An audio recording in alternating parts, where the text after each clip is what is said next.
علیکم ورحمۃ اللہ وبرکاتہ۔ نحمده ونصلی علی رسوله الکریم، اما بعد، اعوذ باللہ من الشیطان الرجیم، بسم اللہ الرحمن الرحیم۔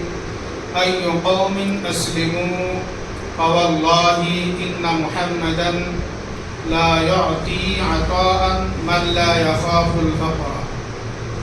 محترم سامعین و سامعات، اس سے پہلے کئی درسوں میں انفاق فی سبیل اللہ کی راہ میں مال خرچ کرنے کی کچھ فضائل ذکر کیا گیا تھا کہ جو لوگ اپنے حلال مال میں سے، اپنے حلال کمائی میں سے اللہ تبارک و تعالیٰ کی راہ میں خرچ کرتے ہیں، صدقہ و خیرات کرتے ہیں، تو اللہ تبارک و تعالیٰ انہیں اجر عظیم سے نوازے گا۔ اللہ تعالیٰ ان کے موجودہ مالوں میں خیر و برکت عطا کرے گا۔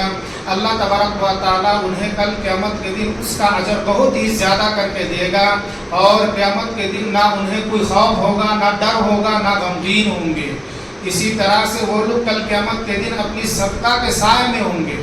محترم سامعین و سامعات، اسی طرح سے صدقہ و خیرات کی کچھ عمدہ نمونہ بھی ہے، اور ہمارے آپ کے لیے سب سے بہتر، سب سے افضل اور سب سے اچھا عمدہ نمونہ جناب محمد الرسول اللہ صلی اللہ علیہ وسلم ہے، کیونکہ آپ صلی اللہ علیہ وسلم بہت ہی کریم تھے، بہت ہی نہایت سخی تھے، بہت ہی زیادہ دینے والے تھے۔ جیسا کہ میں نے ابھی آپ حضرت کے سامنے ایک حدیث مبارکہ پیش کی ہے، یہ صحیح مسلم کی حدیث ہے۔ حضرت انس بن مالک رضی اللہ تعالی عنہ بیان فرماتے ہیں کہ ایک مرتبہ ایک شخص اللہ کے رسول صلی اللہ علیہ وسلم کی خدمت میں حاضر ہوتے ہیں، اور حاضر ہو کر کے وہ شخص آپ صلی اللہ علیہ وسلم سے بہت زیادہ بھیڑ اور بکریاں مانگتا ہے، بھیڑ اور بکریاں کے سوال کرتے ہیں۔ دو پہاڑوں کے درمیان میں جو خالی جگہ ہوا کرتا ہے اس جگہ بھر جائے گا، اتنا زیادہ بھیڑ اور بکریاں کا سوال کیا، یعنی جتنے بکریاں کا سوال کیا، اگر دو پہاڑ کے درمیان جو خالی جگہ رہتا ہے وہاں چھوڑ دیا جائے تو بھر جائے گا۔ تو اللہ کے رسول صلی اللہ علیہ وسلم نے اس کے سوال کے مطابق انہیں پورے کے پورے مال دے دیا، یعنی جتنے بھیڑ اور بکریاں کا سوال اس نے کیا، آپ صلی اللہ علیہ وسلم نے اتنا ہی اسے عطا کیا۔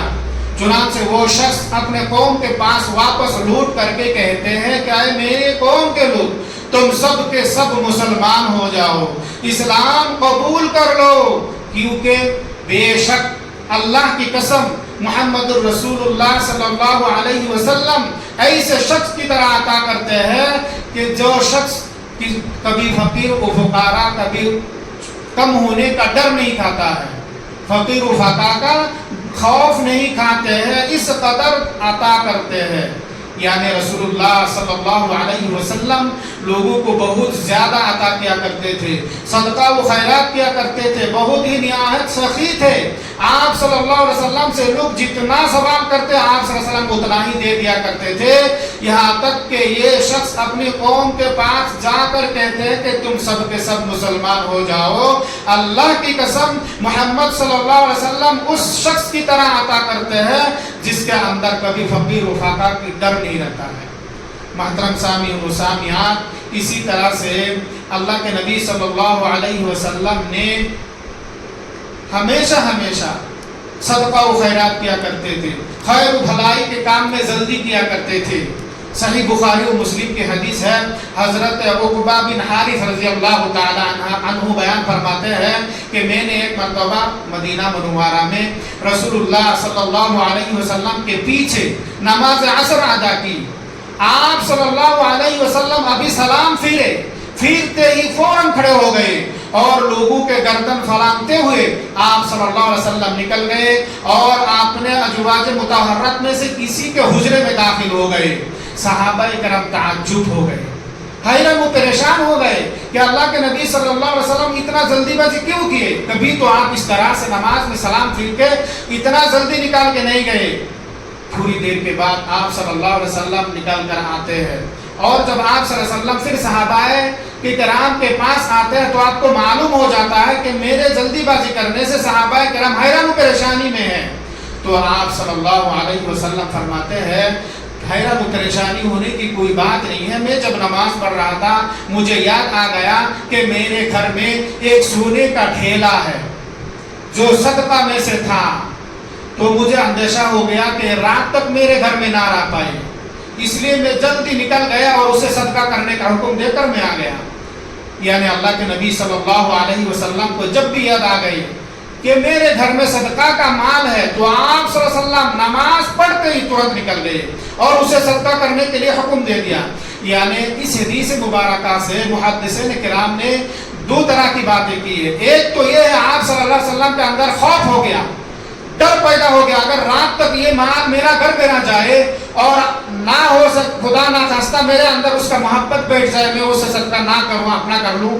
اس کی وجہ سے آپ جلدی جب یاد آ گیا تب ہی صدقہ کرنے کا حکم دے دیا.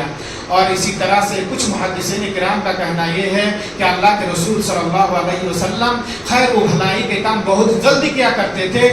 جب بھی آپ چاہتے تھے، جب آپ کو یاد آتے ترنت کر بیٹھتے تھے. اس لیے آپ کو یاد آیا تو آپ ترنت نماز پڑھ کے ہی جا کے اس کو صدقہ کرنے کا حکم دے دیا. محترم سامعین و سامعات، معلوم کیا ہوا؟ اللہ کے رسول صلی اللہ علیہ وسلم نہایت ہی کریم تھے. آپ صلی اللہ علیہ وسلم بہت زیادہ سخی تھے. آپ صلی اللہ علیہ وسلم زیادہ صدقہ و خیرات کرنے والے تھے، اللہ کے راہ میں مال خرچ کرنے والے تھے، غریب مسکین اور فقراء کو دینے والے تھے. اسی طرح سے یہ بھی معلوم ہوا کہ اللہ کے نبی صلی اللہ علیہ وسلم خیر و بھلائی کے کام بہت ہی جلدی کیا کرتے تھے. لہٰذا ہمیں اور آپ کو چاہیے کہ ہم رسول اللہ صلی اللہ علیہ وسلم کی اس اخلاق مبارکہ کو، آپ صلی اللہ علیہ وسلم کی اس عادت مبارکہ کو اپنائیں اور اپناتے ہوئے اپنے مال میں سے اللہ کے راہ میں خرچ کرتے رہے. اللہ تبارک و تعالیٰ سے دعا ہے کہ اللہ سبحانہ و تعالیٰ ہم تمام کو اپنے حلال کمائی میں سے اللہ کے راہ میں زیادہ سے زیادہ خرچ کرنے کی توفیق عطا فرمائے. اللہم آمین یا رب العالمین. سبحانک اللہم و بحمدک اشہد ان لا الہ الا انت استغفرک و اتوب الیک.